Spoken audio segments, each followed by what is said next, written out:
Vamos agora com entrevista importante. Anunciamos aqui na nossa abertura e ela vem aí, é claro, com foco nas eleições municipais. A gente está trazendo para vocês os principais nomes, os pré-candidatos que já estão postos. Quem está conosco hoje é o prefeito de São Paulo, Ricardo Nunes, pré-candidato à reeleição no ano que vem. Prefeito, tudo bem? Bem-vindo.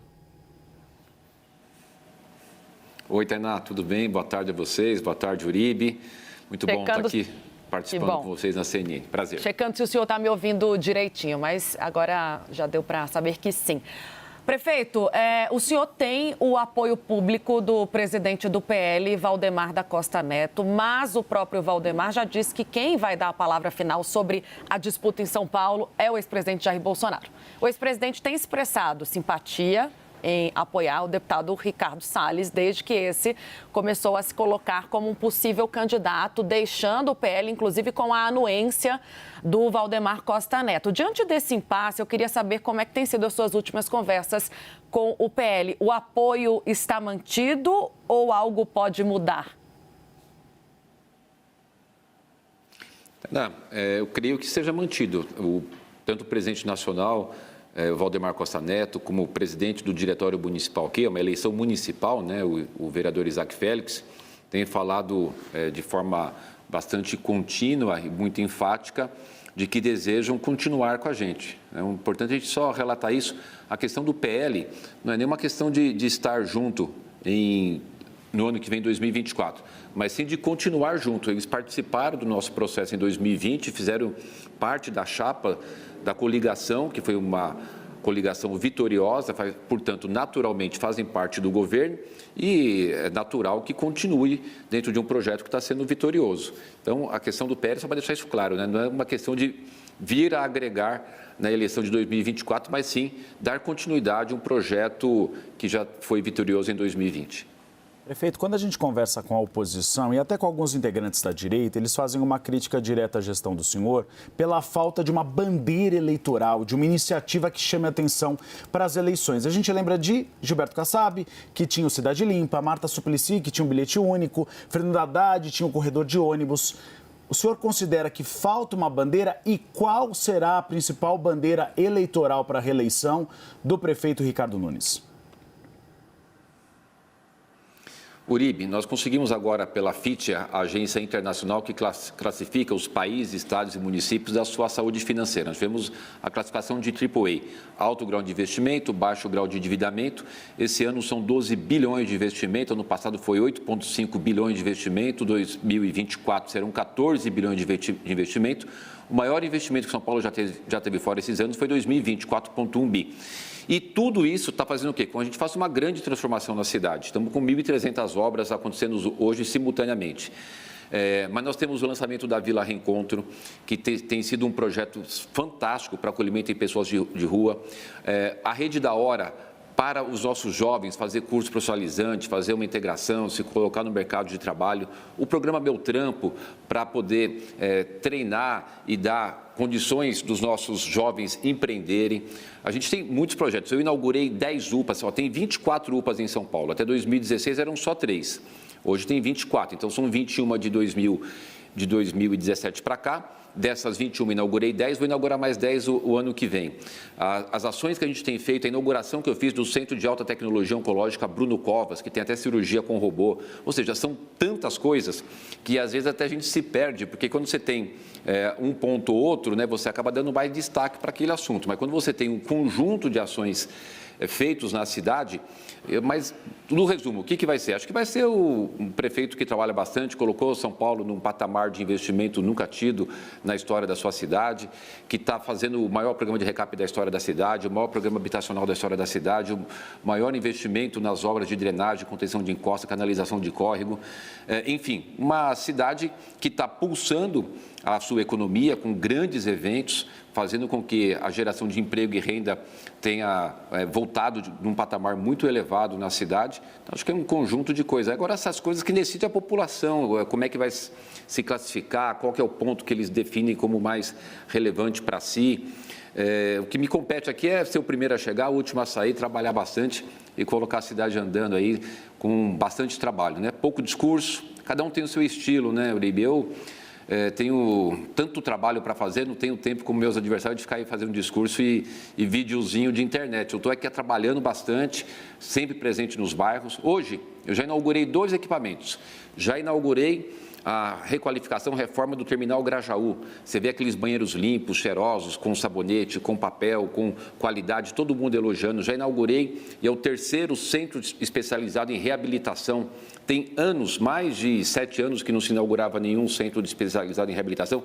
Eu já inaugurei 3, um em Pirituba, um em Perus, agora um lá em Interlagos. Estou construindo mais um na Vila Carrão, outro em Moema. Então, são grandes avanços. Centro de dor crônica. Eu já inaugurei 5 centros de dor crônica. Sabe quantos tinha? Nenhum. Então, tem bastante tema aí para poder identificar como é que vai ser essa marca. O fundamental é que tem bastante entrega na cidade. Vamos falar de composição. Eu sei que vocês sempre falam, né? Vice só o ano que vem, está longe, mas a gente chegou a antecipar aqui no Bastidores CNN, prefeito, que a secretária de Políticas para a Mulher, a vereadora Sonaira Fernandes, está como favorita para ser vice na sua chapa. Queria saber, o martelo está batido, não está? O senhor está em conversas com ela, com outras mulheres? Quando é que o senhor pretende tomar essa decisão? Olha, Tainá, apareceram tantos postulantes à vaga de vice, como a gente possivelmente vai ter um grande arco de alianças, não seria nem inteligente a gente tomar essa decisão agora, porque é natural e óbvio, se você escolhe de um partido, você vai ter os outros ali não tão satisfeitos ou contentes. Então, a gente precisa fazer um trabalho no momento certo, que vai ser no ano que vem, reunindo todos os partidos que vierem a estar na coligação para tomar uma decisão conjunta. Tem a da Sonaira, eu fui vereador com ela, uma grande pessoa, está fazendo um trabalho fantástico na Secretaria das Mulheres do Governo do Estado. Já foi falado da Marta Suplicy, foi falado do Fábio Van Garten, foi falado do deputado Tomé Abdu. Tem várias pessoas, republicanos, a deputada Maria Rosas. Então, eu achei melhor a gente deixar essa discussão para o ano que vem, com todos os nomes na mesa e poder tomar a decisão conjunta, acho que é a melhor solução. Mas o senhor tem preferência por um perfil ou que seja uma mulher, como outros candidatos? Não necessariamente, eu acho que o importante é que seja alguém que conheça bem a cidade, né? Isso é fundamental, conhecer esse país de 12 milhões de habitantes, chamado cidade de São Paulo, que tem 2 cidades dentro de uma, né? Uma cidade muito rica, 5ª maior metrópole do mundo, a cidade mais rica da América Latina, a gente ter alguém que possa conhecer essa cidade que tem toda essa riqueza, mas também tem muitos desafios, uma desigualdade social muito grande, para a gente poder fazer um trabalho e continuar nas ações para diminuir essa desigualdade social, esse distanciamento da cidade rica e da cidade pobre. É fundamental que seja alguém que tenha bastante sensibilidade e conheça a cidade. É fundamental isso. A gente não pode ter alguém aí que seja muito longe daquilo que a gente precisa para tocar essa cidade, né? Que é o conhecimento, sensibilidade, sem extremismo, uma pessoa que seja de buscar resultado. Tem que ter um alinhamento muito próximo do meu, né? Acho que é isso, é buscar resultado. Eu trabalho com muito objetivo, com metas, com equipe, buscando sempre melhorar a vida das pessoas e esse trabalho tem que ser alinhado para a gente poder conviver muito bem durante os 4 anos e ter uma contribuição na gestão. Então, um nome assim específico eu não tenho. Diria que o perfil de ser alguém com bastante sensibilidade que conheça a cidade é fundamental. Prefeito, vou chamar o Yuri Pita, nosso analista de política, para fazer a próxima pergunta para o senhor.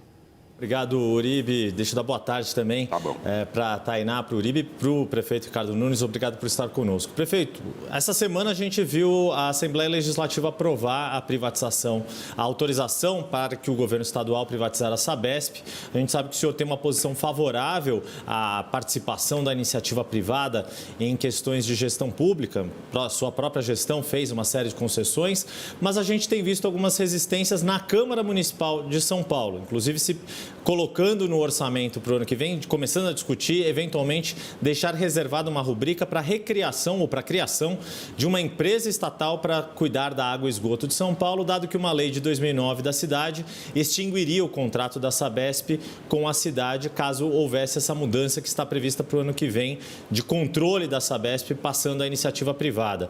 Como o senhor acredita que vai se desenhar esse caminho na Câmara Municipal? O senhor vai atuar para vencer essas resistências resistências, principalmente do presidente da Câmara, Milton Leite, em relação à privatização da Sabesp? Ou o senhor acha que está tudo pacificado e, sendo o senhor reeleito prefeito, a Sabesp já privatizada vai continuar operando o serviço de água e esgoto aqui na cidade? Ô, Yuri, hoje de manhã, inclusive, dessas duas inaugurações que eu fiz, o presidente da Câmara, o vereador Milton Leite, e outros vereadores participaram junto dessas inaugurações, e a gente teve oportunidade ali, entre uma inauguração e outra, em um momento ou outro, falar um pouquinho sobre o assunto. Não existe, por parte da Câmara Municipal, dos vereadores da base, inclusive do presidente Milton Leite, nenhuma resistência com relação a esse tema. O que a gente tem, que é a preocupação deles e que é a minha, que eu já falei com o governador Tarcísio, quais serão as premissas para se avançar na privatização. Como São Paulo tem 45% do faturamento da Sabesp, evidentemente o peso é muito forte. Então, eu já conversei com o governador Tarcísio e é o que os vereadores desejam, inclusive o presidente do grupo de estudo da Câmara, o vereador Sidney Cruz, e os seus integrantes, é de que a gente tenha garantido que, no avanço da privatização, nós tenhamos garantido lá os 7,5% que a gente já tem hoje, que vai para o FMSAI, Fundo Municipal de Saneamento, 7,5% do faturamento da Sabesp. De que os 13% do faturamento seja feito de investimento na cidade.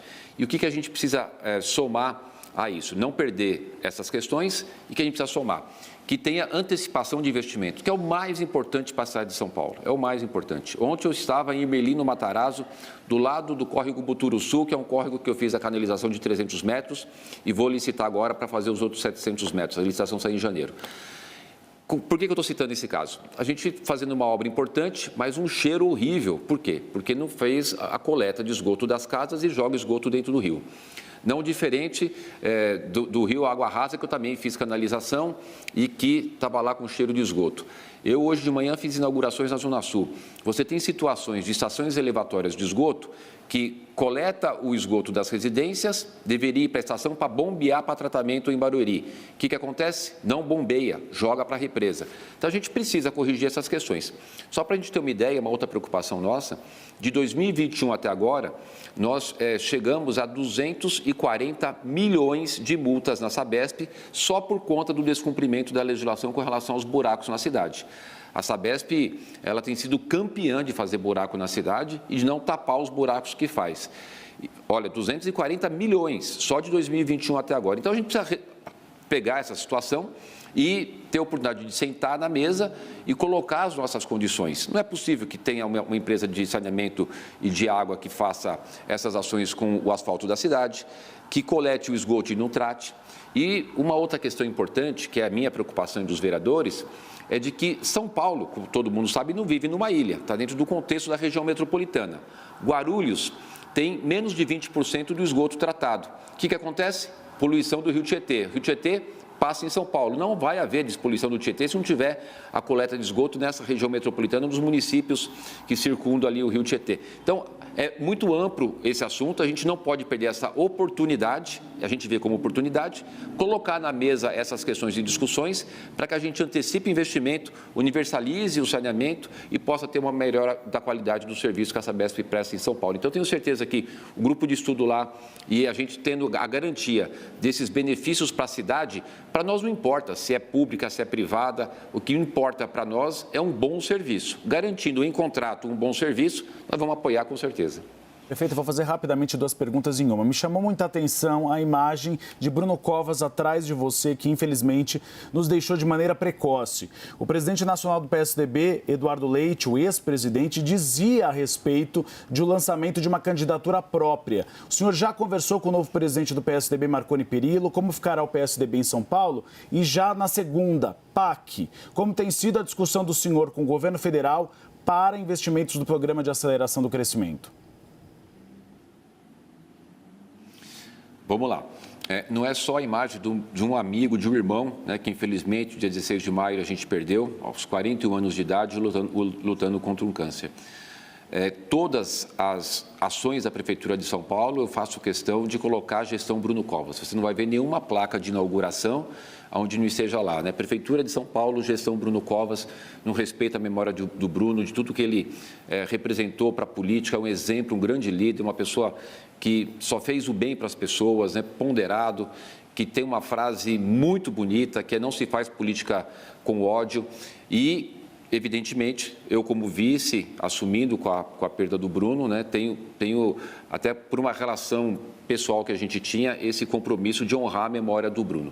Marconi Perillo, tive com o ex-governador Marconi Perillo, hoje presidente nacional do PSDB, inclusive os 8 vereadores do PSDB tiveram essa semana uma reunião com ele e os 8 vereadores colocaram para ele, falou, olha Marconi, o PSDB aqui de São Paulo, os vereadores, portanto, os eleitos que têm voto, é inegociável a questão da continuidade do trabalho da gestão Bruno Covas, ou seja, da reeleição do Ricardo Nunes. Eu estou exercendo o mandato, dando continuidade de um governo do PSDB.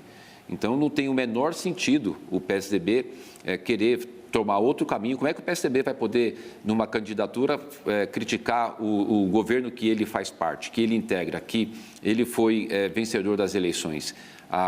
Todos os secretários, né, ou quase todos os secretários que foram nomeados no início da gestão pelo Bruno, continuam no governo, talvez não na mesma função, alocado para outro local, ou algum que saiu porque quis ser candidato, né, como, por exemplo, o Trípoli foi ser candidato, então pediu para sair, uma situação do Orlandinho que saiu para integrar o projeto do Eduardo Leite. Então, eu acho que agora é só mais alguns ruídos que tem do ponto de vista objetivo do PSDB, é governo e, naturalmente, que continue.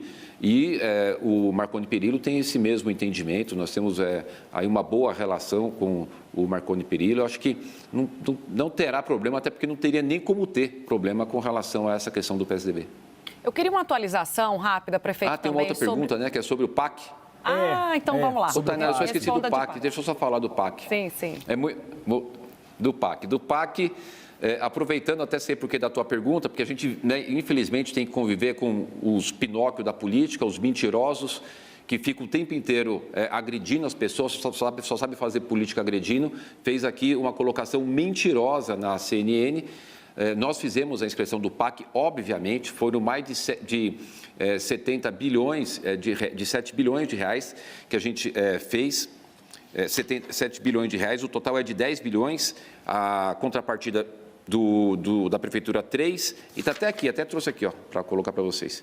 7 bilhões, são 46 projetos que a gente fez inscrição para o PAC, então, obviamente, a Prefeitura de São Paulo não deixaria de fazer inscrição dos projetos do PAC, porque não teria o menor sentido. Eu sempre tenho conversado com vários ministros, o ministro Wellington esteve aqui comigo já conversando, tivemos várias reuniões, o ministro Jader Barbalho, que cuida da habitação, eu tive com ele esse ano, no mínimo, 10 encontros, no mínimo, 10 encontros, entre ele vir aqui, eu ir a Brasília ou alguma outra reunião de trabalho aqui na cidade de São Paulo. Num alinhamento com relação à questão do nosso programa habitacional, Pode Entrar, com Minha Casa Minha Vida, conversas e reuniões com o ministro Padilha. Portanto, infelizmente, a gente vai ter que conviver com isso. Foi bom você me perguntar para eu poder dizer aqui que o mentiroso, mais uma vez, vem aqui fazer uma mentira. Está inscrito lá, 46 projetos no PAC, 7 bilhões de reais. A gente espera que seja aprovado. Prefeito, eu ia te perguntar de Enel, né? Depois dessa crise recente de energia que atingiu São Paulo, o senhor chegou até a anunciar que ia pedir para a ANEEL o cancelamento da concessão da Enel. O senhor chegou a ter algum retorno sobre isso? E mais, até para a gente entender melhor, caso o pedido fosse atendido, como é que funcionaria, então, num período interino a Enel, né? Como é que funcionaria a assistência de energia a São Paulo nesse período? O que aconteceria caso a sua solicitação fosse atendida? Olha, Tainá, a gente não tem como conviver com uma empresa tão irresponsável como a Enel aqui, né? Inclusive, muitas pessoas imaginavam, hoje a gente já tem essa informação, graças a vocês, a imprensa mais clara para as pessoas, mas imaginavam que a Enel era uma empresa que tinha alguma relação com a Prefeitura de São Paulo, né, com o governo municipal, né? A Enel, ela tem a regulação, a fiscalização do governo federal, da Agência Nacional de Energia Elétrica, e numa reunião com o presidente da ANEEL, Agência Nacional o Sandoval e todos os diretores, eu coloquei claramente que, como prefeito de São Paulo e na defesa dos interesses da população de São Paulo, por tudo que essa empresa fez a gente passar, de que era importante eles tirarem essa empresa daqui, né? Então, eles se comprometeram comigo de instaurar um procedimento de fiscalização, que é o procedimento deles lá, e que seriam rigorosos. Eu tive a palavra de um por um, verbalmente ali, olho a olho, do presidente e todos os diretores, de que seriam muito rígidos nessa situação. O problema da cidade de São Paulo com a Enel não foi só agora do dia 3 de novembro, já é um problema antigo. Eu já tenho tido discussões há muito tempo com a direção da Enel, porque hoje eu tenho, por exemplo, conjunto habitacional que eu entreguei, 1.200 apartamentos, que uma parte está lá com gerador. Já faz meses que eu entreguei. O Coliseu aqui na Vila Olímpia, eu não consigo entregar, está pronto, o conjunto habitacional está pronto, era uma favela, a gente tirou os barracos, fez o prédio, está pronto, eu não consigo entregar porque a Enel não vai fazer ligação de energia. Eu demorei meses para fazer a liberação do corredor Itaquera Líder, porque a gente pagou R$400 mil para a Enel para remover os postes onde estava passando o corredor e eles demorando uma eternidade para poder fazer a ligação. Eu tenho 900 apartamentos que eu estou construindo na Zona Leste e está funcionando com gerador, a obra, porque a Enel não faz a ligação. É um descaso, é um desrespeito da Enel com a cidade de São Paulo. Então, eu espero que a Agência Nacional de Energia Elétrica e o governo federal, né, tenham aí uma atitude responsável, como foi em Goiás, né, para poder tirar essa empresa daqui e trazer uma empresa boa. Também não adianta tirar essa empresa e colocar uma outra ruim. Precisa trazer uma empresa com muita responsabilidade. E, lembrando que nós temos legislações aqui que eles conseguem derrubar na justiça. A questão do enterramento de fios. Tem uma lei municipal, eles foram à justiça, a associação deles, e olha que engraçado, um trecho da decisão do juiz diz o seguinte: em que pese, aspas, em que pese o interesse da cidade de São Paulo, né, em que pese, quer dizer, coloca de lado o interesse da cidade de São Paulo, não é possível exigir das concessionárias nenhuma atendimento à legislação municipal, porque eles têm que atender o contrato com a regulação da Agência Nacional. Então, o que nos resta só é fazer aqui esse apelo e poder ter a boa sensibilidade da presidência e dos diretores da Agência Nacional para fazer essa substituição. Nesse caso, como aconteceu em Goiás, não existe um vácuo, né? Entra uma outra empresa e aí faz a transição e sai sem nenhum prejuízo. Mas reforço aqui o pedido para a Agência Nacional de Energia Elétrica que sejam, de uma forma muito dura, responsáveis com a Agência Nacional, com a Enel, que é a empresa, a concessionária, como eu tive que ir na Justiça para ter deles aí os procedimentos de atendimento à população. Prefeito, eu vou chamar o Yuri Pita para fazer a última pergunta e a gente já encerrar a nossa entrevista. Bola está contigo, Yuri. Obrigado, Uribe. Prefeito, o senhor mencionou numa das suas respostas que está fazendo o maior programa de recap da história da cidade. Isso causa elogios e críticas, seja aqui no centro expandido, seja nas periferias. Queria ouvir um pouco sobre isso, do timing de se fazer essas obras neste ano, que é um ano ímpar, para que no ano que vem, no ano eleitoral, essas obras de recapeamento estejam prontas e o trânsito melhore na cidade, ou não, ou se elas vão continuar ao longo do ano que vem, porque, enfim, na avaliação do senhor, é importante ter a cidade em obras e melhorando aí a sua infraestrutura, e quanto, na sua avaliação, isso vai ter impacto, principalmente nas periferias da cidade? Yuri, você é um dos melhores jornalistas que eu conheço. Conhece bem a cidade de São Paulo, apesar de estar morando em Brasília. As obras não são só de agora. A gente está fazendo um programa de recapeamento. Eu lancei a licitação em 2021, no primeiro ano de governo nosso. Só que o Tribunal de Contas me segurou quase um ano para poder colocar essa licitação na rua. Concluída, a gente está fazendo 2022, 2023. Passamos de 10 milhões de metros quadrados. É o mesmo que sair aqui de São Paulo e até Salvador e voltar. É o que a gente já fez de recapeamento. E até o final do ano que vem a gente vai fazer 20 milhões de metros quadrados. É sair do Rio Grande do Norte, pegar toda a costa do Brasil e até o Rio Grande do Sul. Maior programa da história da cidade e necessário. Nós temos 192 milhões de metros quadrados de rua asfaltada em São Paulo. Eu precisaria fazer o recap de 60 milhões, porque o asfalto é que nem uma câmera, uma energia, um celular, ele tem tempo de vida. Chega uma hora que ele vai perdendo a aderência, entra água, vai fazendo buraco, tem que trocar. E esse trabalho que a gente está fazendo, a gente está trocando toda a base e subbase, inclusive com 50% de material reciclado na troca de base e subbase, não é só aquela capinha de cima. Então, essas obras estão acontecendo bastante. Você pega, por exemplo, pontos e viadutos. Até eu compreendo que as pessoas reclamam do trânsito, mas pontos e viadutos, nós nunca tivemos na cidade um grande programa de recuperação de pontos e viadutos. Nós temos 7 milhões de veículos que circulam por dia na cidade, 1.100.000 motos, E tivemos em 2019 aquela situação do T5 que colapsou e parou a cidade. A gente não podia deixar a cidade correr um risco de ter ponte de viaduto com problema e a cidade travar. No ano passado, olha só como é que as coisas, que bom que você me perguntou. Eu fiz 54 reformas de ponte de viaduto. Hoje eu estou com 28 em obras e vou fazer a reforma de mais 215. São 1,6 bilhões de reais de investimento na recuperação de pontes e viadutos. Trocar a junta de dilatação, o amortecedor, né? Tem amortecedor aquele negócio, eu nem sabia. Teve um dia que eu fui visitar as obras do viaduto da Lapa, o engenheiro me chama, prefeito, graças a Deus que o senhor está fazendo essa iniciativa, porque olha aqui como é que estava o amortecedor. Tem um nome técnico lá, é uma espécie de amortecedor, um negócio de aço gigante, já estava todo esgarçado, né? ia colapsar aquele viaduto, ainda bem que a gente fez.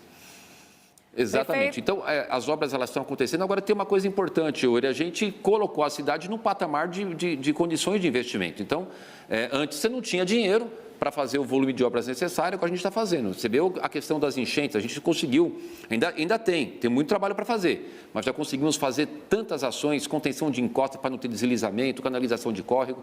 Então, a cidade está se transformando para ser uma cidade mais segura para o presente e para o futuro. Perfeito. Prefeito, muito obrigada pela sua participação no Bastidores CNN. Agradeço. Conversamos com Ricardo Nunes, prefeito de São Paulo e pré-candidato à reeleição. Até uma próxima. Obrigado, Tainá. Obrigado, Yuri. Obrigado, Pita. Grande abraço, principalmente a todos os telespectadores da CNN. Muito bom estar aqui com vocês. Obrigado.